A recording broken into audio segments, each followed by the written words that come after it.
Hello everyone. This is my Unit 3 wrap-up video. I just got done grading all the Unit 3 written assignments that I didn't, well, for students I didn't grade last your Unit 1 paper. So I think I graded about 8 or 9 papers last time because the scores had variances of more than 10 points, and those are the papers I look at. So since I have a little bit of time today, I decided to grade all the other papers today. So I'm going to give you feedback on what I saw, and if you didn't get a graded paper for Unit 3, it should mean you already got one last week. I wanted to edit and show you all the APA formatting. Now, after Unit 4 closes, I will adjust scores for the papers I graded today, as well as address any variances. So you don't have to ask me to look at scores that have a variance of 10 or more points, because I will automatically do that. If you feel like you were ungraded fairly, and I'm not looking at your paper because of the scores, you just need to email me and provide me evidence. So if everybody graded down one of the criterion, just tell me why you addressed the writing prompt, even though your assessors didn't pick up on it. I find many times that's because of headings. If you don't put a heading, your reader may not know what you're talking about, and so then they will downgrade you. Okay, so I always advise you to use headings. So I have, like I said, I have my notes. So if you see me looking down, it's either at my notes or it's at a cat that's bothering me. But most of them are asleep, so they shouldn't be bothering me during this. Okay, not that they ever bother me. You know what I'm saying, right? Okay, so first note, don't put assignment information in your heading. So I saw a lot of papers that said Part A and then the heading. So just write a heading. Don't include any assignment information in the paper, including the title of your paper. By the way, you are required to have a title page. So not everybody's done that. And then some of you who did provide a title page don't have the correct format. So if you'll go to APA Style, it's a website that I have provided you in the course forum. If you'll go there, or Purdue OWL, and take a look at title page setup, that'll help you do yours correctly. Student papers do not use a running head, so there are 2 papers this week that have a running head, and student papers do not use one, so please don't include a running head. If you don't know what I'm talking about, that's okay. All right, live date. So APA has what they call a live date, and that means basically more detail in your references. So if you have a resource that was published December 3rd, 2024, in the references section, you want to include the month and day. Sometimes you just have the month. Sometimes you just have the year. But be as detailed as you can. It's considered a live date. And where it really comes into play is for a journal article that doesn't have an issue number. It allows the researcher, whoever's trying to find that article, doesn't have to search through the entire year of the journal looking for that one article. So just always include as much detail in the date as you can, because that's really what APA, I don't know that it's required, but it's definitely recommended. Okay, a list versus narrative. So what I see a lot in papers is you will say, for example, the benefits of Think, Pair, Share are: 1, lets shy students share with each other. These students normally wouldn't share, whatever. But when you have items in a list that are just that item, so encourages shy students, allows for collaboration. Well, then use a bulleted list, and it's the 12-point bullet, not the big bullet, the big circle or a square or a check mark, just the 12-point bullet.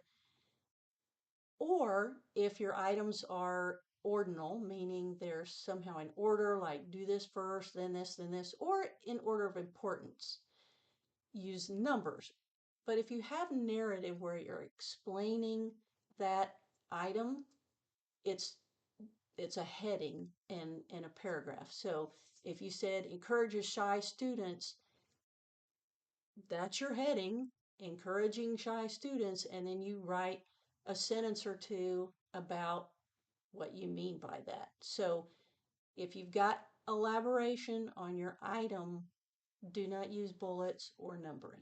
Okay. Let's see, URL with a login. This is mostly for ebooks, but if you have a resource like an ebook that requires a login, don't include the URL. Now, can you? Sure, because if I have a login to whatever site you're listing, that just helps me. But that's pretty rare. So, in your case, eBook Central would only be good for another University of the People student or instructor. So for ebooks, now, if you find a book on Google, sure, provide the URL. That's helpful.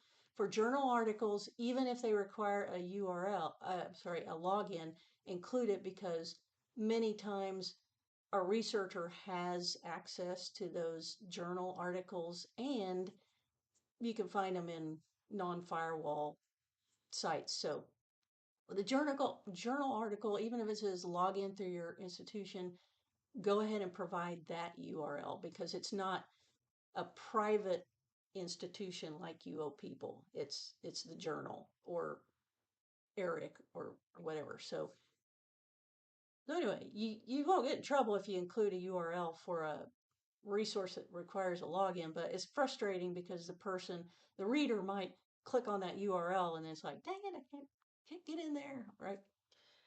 Let's see, hyperlink all or none. So in your references list, when you provide the URL, either hyperlink every single URL or don't hyperlink any. So don't do mixed because again, the reader will click on it and it's like, oh man, that one's not hyperlinked, but the last one was.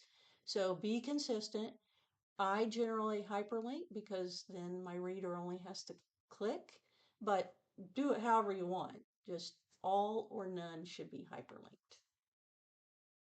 Okay, at least in this assignment, the papers are generally very good. You're doing a great job of explaining your ideas. However, you've got to prioritize what you want to say. Your student papers should not be 11 or 12 pages. So if you write for a publication, you have a maximum number of words and that's it. You don't want your reader to be like, oh my gosh, this paper is 15 pages. I don't have time to read that. And there's just a lot of extraneous information. It's good information, but it's too, it's too broad, too much information. So I'm not saying don't give enough information, but prioritize what you want to say. Good information is great, but it's not for purposes of a student paper. Okay. Let's see. Okay. If so, when you're writing and you want to use John Dewey's 1938 book as support for your ideas, John Dewey's idea should come up front and then you elaborate on it. If you write all this stuff and then you say John Dewey, whatever, it looks like you're using Dewey to justify what your opinion is. So always put your source up front, then elaborate on that source's idea. Okay, already talked about title page. All right, so some of you are writing about, the approach you're using or about constructivism or whatever not, and generally you're correct. You know this stuff. Okay, you're halfway through your program, but it's if you don't include a source, this is your opinion on whatever you're discussing. And I don't care what a student's opinion is. If I don't include a source and I haven't conducted this research study, I'm not an expert either. So I need a source to support my ideas.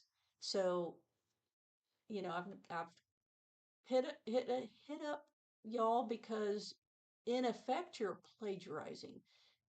If you're writing all this about, say, constructivism, you didn't just know this, you read it somewhere, and it may have been in 5240 positive classrooms, whatever that course is called, but you didn't just create this knowledge. So you are in effect plagiarizing. So when you're writing something and you believe it to be true, go find out if you're right and then include that source in your paper so I, as the reader, know that I can believe what you're telling me.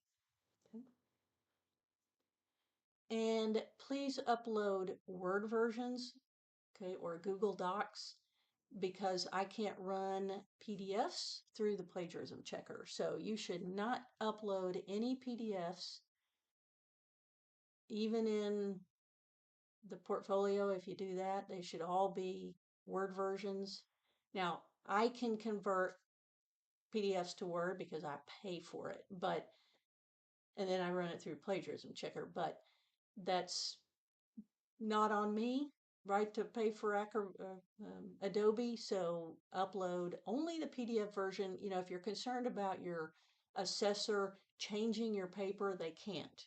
The paper that is uploaded does not change. If they go in and make edits, it doesn't, it's not like Teams or SharePoint where you're saving over something. So you don't need to upload a PDF. All right. So with that, I think that's all I have. uh, like I say, the papers are very good, the content, but these are the things that I kept seeing over and over. So just make note and, keep working. You're doing great. And always just let me know if you have any questions at all.